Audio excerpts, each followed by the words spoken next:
Rĩrĩ thukuru itigetie thikũ nini icokererie, thukuru wa Embrubul kaunti-inĩ ya Kajiando ũroneka gũkorwo ũteharĩirie kũhingũrwo mũthĩ wa mwambĩrĩrio, kuona ndũhotete kũhingia mamwe ma mawatho marĩa magathĩkĩtwo nĩ ministry ya ũgima wa mwĩrĩ.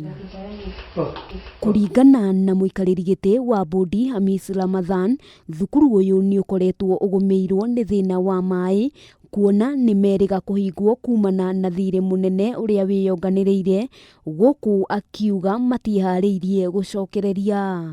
Ni hofu sana kwetu kama wazazi tukijua shule zafunguliwa na watoto hawana mahali pa kusomea. Darasa venye mmeambiwa zimejaa.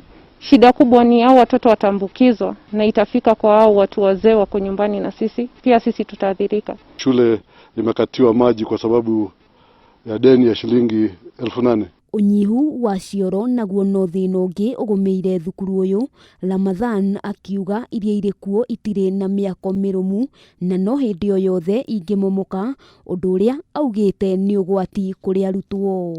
Tukisema tuko tayari itakuwa tunasema uongo, lakini shule lazima ifunguliwe. Kũringana na amwe a aciari maugĩte mũrimũ wa COVID-19 waya gũtherema ona makĩria kumana na ũingĩ wa arutwo, makiuga nĩ hinya wariĩ wa mita 1.5 ũkorwo ũgĩthingatithio. Fikiri wengine watasomea nje na hata kusoma nje itabidi wakae chini kwa sababu pia madesk hatuna za kutosha.